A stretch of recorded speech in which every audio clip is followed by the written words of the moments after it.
The NBA season is almost here.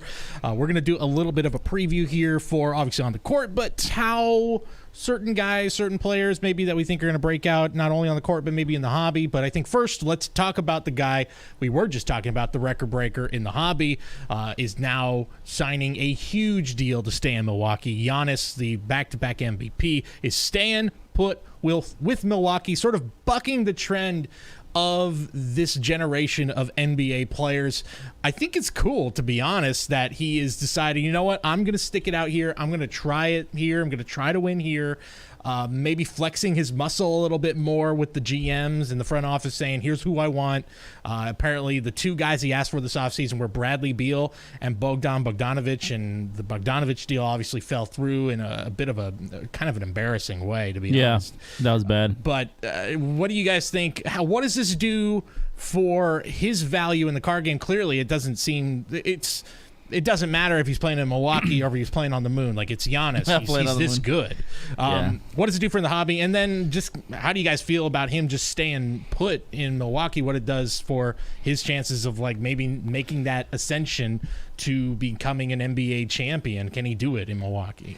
I love the idea of a superstar player, staying with one team for their whole career. I mean, not saying that he's going to be there for his whole career, but he obviously wants to play his best years, his prime years are going to be with the team that drafted him. I think it's a great thing to have. I think it actually is going to help his card value. I think when players move around, their card value tends to kind of go down a little bit. You look at like a James Harden, for instance. For the type of player he is, his card values are not where they should be. No, not at all. That could have something to do with the fact that his rookie cards are on OKC, and he really was winning MVPs and winning scoring titles, doing it on the Rockets. So people may be like, well, I don't know if I want to invest in James Harden. He's just going to kind of bounce around.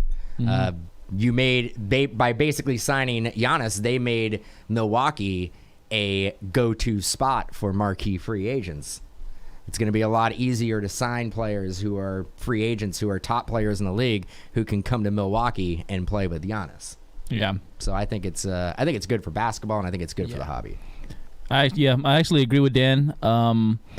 It does help for the hobby wise that he's going to still be in Milwaukee, and his rookie cards are Milwaukee. Obviously Milwaukee has a lot of work to do to put a better team around Giannis, because we've seen the last two seasons, they definitely did their best to try to put a championship caliber team together. But the way they lost in the bubble is just like awful. After I had so much, I thought the Bucks were going to come out of the East as constructed. So to see them lose in the second round the way they did, obviously to the Heat, who eventually went to the NBA Finals. But it's going to be I hope that it is nice to see superstars stays with their home team. Like I want Curry to stay a Warrior his whole career too, right? So I get that point. For Milwaukee fans, they're probably super excited. So yeah, we'll see. I still very much believe in Giannis. Like I was just saying earlier, Jordan hadn't won a championship yet. It's at the same age, so that makes me hopeful that Giannis will be able to do it.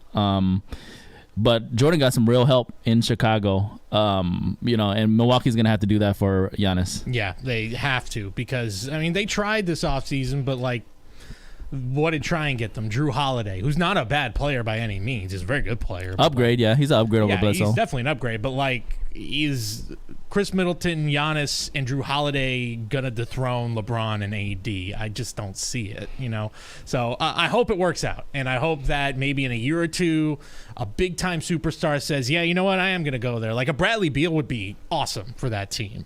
To me, it's kind of like just what he needs. So the only issue with the Lakers, obviously, is the fact that is AD.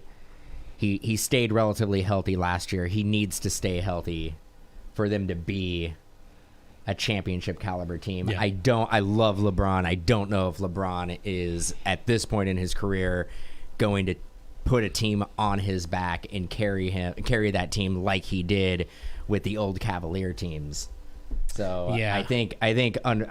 It's all about. I mean, it's like that with any team, though. I mean, you lose a superstar. Look at the Warriors losing Clay. Like, I want to see the Warriors fast. make a run, but I think losing Clay, I don't think the Warriors are going to make a run at winning a championship. I think it's just you can try to replace him with an Oubre, but it's hard to replace a top tier talent on your team. Oh yeah. Yeah, So, absolutely. I think it really, with the Lakers, it really comes down to AD staying healthy. Yeah, I think that if AD, I mean, yeah, you're right. It's last year was like the first year in a long time. If I'm trying to even think if there's been a year where he's fully healthy the entire year, where there was basically no health issues at all. But he was playing through some injuries as well. And Yes, I think absolutely. he saw the fact that, let's face it, when he was with the Pelicans, he probably was more reluctant to not play through those injuries because what was the end goal? Like an 8th seed, at best. you may be able to sneak into the playoffs and get knocked out in the first round. Yeah. Best case scenario, but I think he saw the light at the end of the tunnel with the Lakers team that I have a real opportunity to win my first championship. I'm going to play through whatever I got to play through. Yep. Yeah, I think as built right now, the Lakers should I think they're basically the favorites for at least the next 2 years to me, unless something big happens next offseason. Yeah, I just think they're somehow they had the best offseason and they also won the title, which is just doesn't even seem fair. I'll tell you what big's gonna happen. James Wiseman's gonna happen. Become the next Giannis, and the Warriors are gonna dethrone the Lakers. I think that brings up my next topic. So this is like a kind of a, I don't want to say a weak rookie class, but it's not as strong as it was a year ago. And a lot was made that this is not as great a draft, but there are guys. You mentioned Wiseman. Anthony Edwards might, at this point, Anthony Edwards is maybe like a 6th option right now for Minnesota. He's not probably going to be in the starting lineup to start. LaMelo is going to start. Who are you guys watching? Who is the guy to watch? Is it Wiseman, who I think Steve Kerr even said he reminds me of David Robinson, which is real high praise. Really high praise. And that gets me a little too excited. I'd be stoked if he was half the player that David Robinson. Exactly.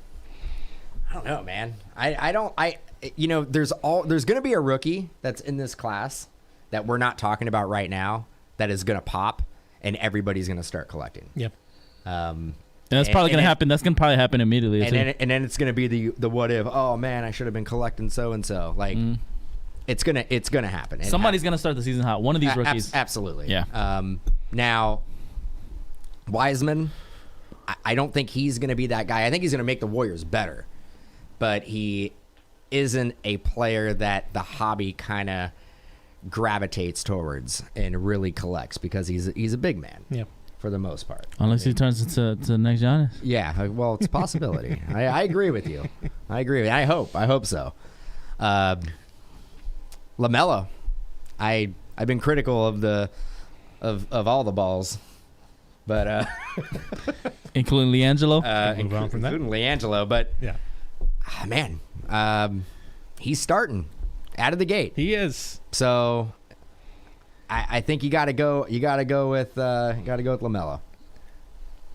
I think that's the easiest. Sounds like no Hayward, by the way, to start the season. I think he broke a finger today. Gordon Hayward. Yeah, Gordon Are you Hayward kidding broke. me? No joke. This fool broke a finger. Weird way of phrasing it too is like he broke his 5th finger. It's like, okay, that could be your thumb or your pinky, depending on which way you're counting. Like, which one is it? If it's his pinky, I'm not as worried. If it's his thumb, man. Dude, he can't stay healthy either. no, he can't. He's got he's kind of cursed right now. Well, he got that bag though. He got that bag. He did.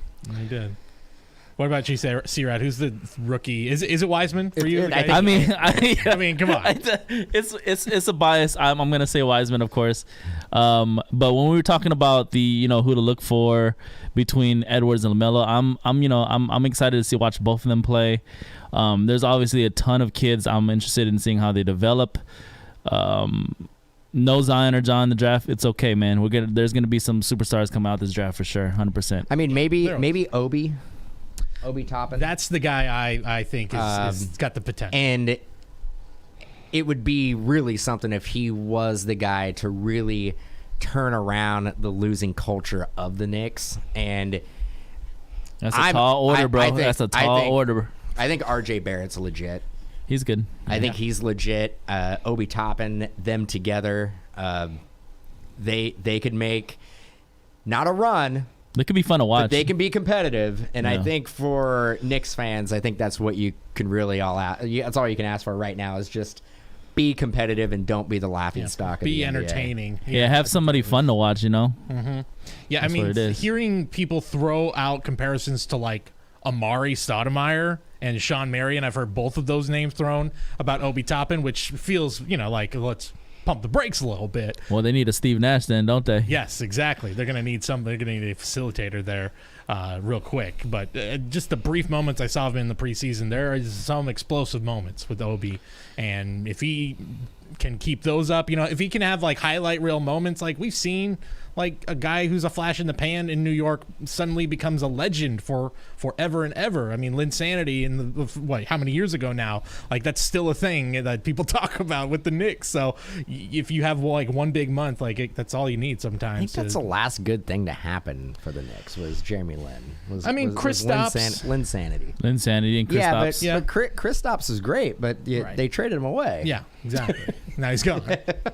So that's the New York Knicks for you. Who they get in return? Dan, so what do you say in terms of the hobby though? Like you say that you think LaMelo, the high risk, high reward aspect of it? I think He's the guy to collect? LaMelo is actually the lowest risk that you can have out of the gate right now without the season starting. I think your safest investment right now would be LaMelo Ball. But isn't he the I haven't really looked at values of any of these 2021 rookies at all much.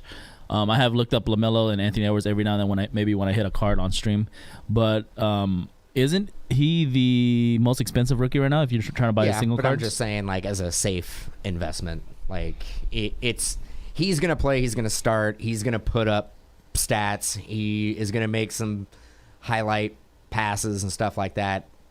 He's gonna be talked about. His cards they're not gonna tank. If Wiseman and Edwards can't get the minutes, then their cards can go down. Okay. Yeah, I get that. That's fair. Mm-hmm. I did, by the way, did a little research beforehand. I saw LaMelo through his first 2 preseason games, a combined 3 of 15 from the field so far. So it's not off to a great start, but he does more than shoot. Yeah, just throwing it out there. Here's another ball that has those type of stats. Exactly. So we'll see. It's a long way to go. Before we take off, guys, just real quick, I did also see somebody mention Denny Avdija, who with Russ now in Washington, and I feel like that's at least going to be a fun team. Rui too. I wonder. Like I like that team, and they should be fun to watch. I wonder because of what we've heard of how Russell is with his teams.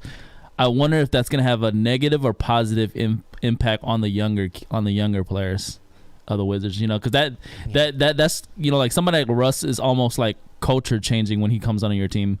So he demands a lot. If they have high worth ethic, they should be fine. I'm assuming, but yeah, I mean they should be an exciting team with Denny and Hachimura and Bradley Beal and Russell Westbrook, but we'll see.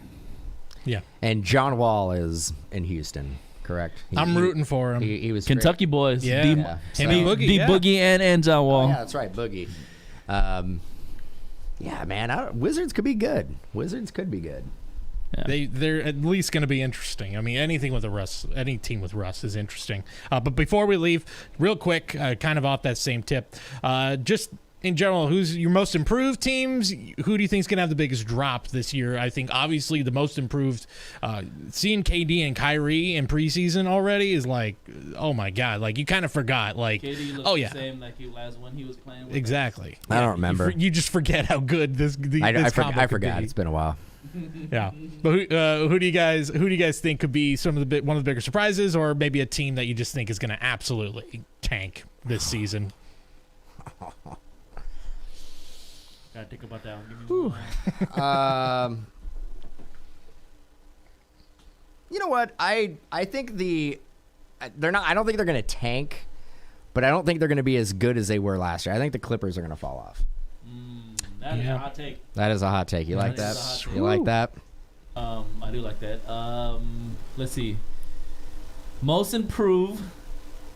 The Golden State Golden State Warriors. I mean, that's almost a given compared to where they were last year, but I agree, yeah. And I think the Pelicans might be up there for most improved. Which would be huge for second-year Zion. But I don't. The West is tough, and I think the Clippers are going to still make the playoffs, but they're going to squeak in there a little bit.